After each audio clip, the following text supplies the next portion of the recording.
তারপর আমরা দুজন আলাদা হয়ে গেলাম।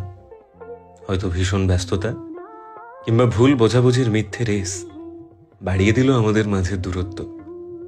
কমতে থাকলো কথা, বাড়তে থাকলো রাগ। মিথ্যে লড়াইয়ের ভিড়ে কেমন যেন হারিয়ে গেল ভালো মুহূর্তের ফ্রেমগুলো। প্রথম প্রথম ইগো, তারপর ধীরে ধীরে অভ্যস্ত হয়ে গেলাম এই ঠান্ডা লড়াইয়ের মাঝে। হারিয়ে গেল আমাদের মাঝের সব কিছু। এই চেনা শহরের বুকে একসাথে দেখলো না আর আমাদের কেউ। এখন আমরা দুজন একেবারে আলাদা হয়ে গেছি, আর কিচ্ছু বেঁচে নেই।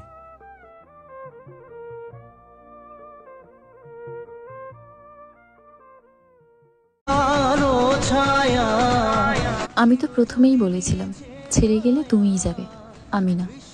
দেখলে তো, শেষে আমার কথাটাই সত্যি হলো।